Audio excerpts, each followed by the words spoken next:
You're scrolling, drifting through the endless static of the algorithm, waiting for the signal to cut through the noise. Consider, if you will, that you just found the frequency. You've just stepped off the timeline of the everyday, into the space where the forgotten history and the hidden truths finally touch down. There's the story you know, and then there's the airspace we're about to enter. Check your coordinates, because you're heading towards the landing point. Today's story: the high-speed poultry farmer. Picture a young man in East Texas in the early 1950s. He was a man who couldn't quite seem to find his lane in life. He had served his country during the war, trained flight crews, but when it came back home, civilian life just didn't hold the same thrill. He tried his hand at a little bit of everything. He hauled logs. He worked as a roughneck on an oil derrick. He even tried running a fleet of dump trucks. Nothing stuck.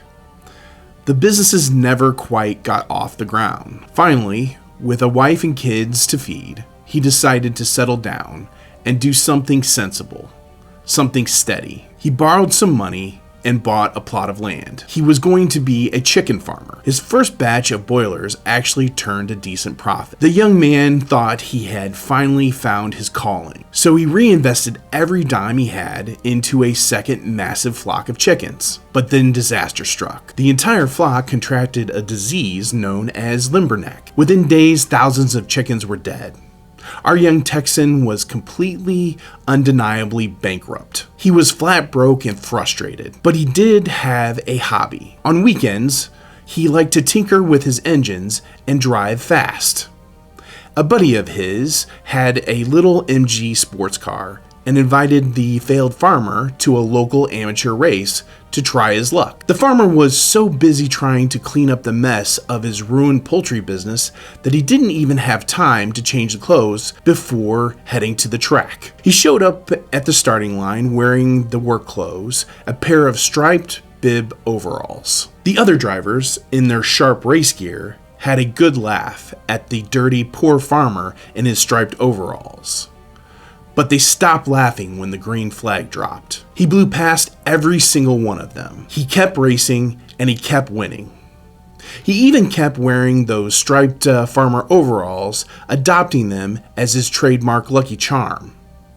He even went professional, setting speed records and winning most of the grueling races in the world. But then fate threw another wrench in the engine. His heart started failing. A severe cardiac condition forced him to pop nitrogen pills under his tongue just to survive a race. The doctor told him if he kept driving, it would kill him. He had to hang up the helmet forever.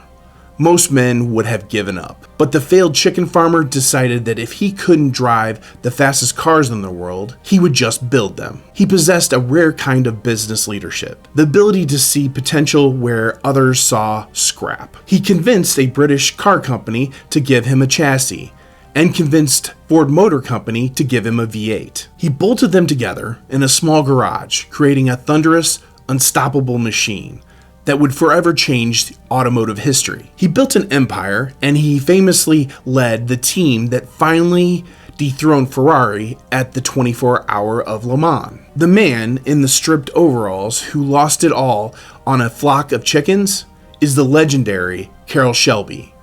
And whether you realize it or not, this is The Landing Point. Thank you for watching today, The Landing Point.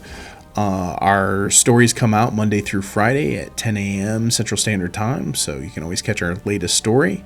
I'd like to thank our sponsor, Roadrunner Real Estate. They're a full-service real estate company that can help you with both your real estate, residential and commercial needs, both buying and selling and leasing for the commercial side. If you haven't done so already, please go out to our YouTube page and subscribe so you can get our latest stories that come out. If you want our latest updates, please go to our Facebook page and follow and like that. And then for those of you that enjoy just listening to stories when you're out on the drive, we do have our podcast too that you can hear the same stories. Thank you for listening to today's story, and we'll catch you next time.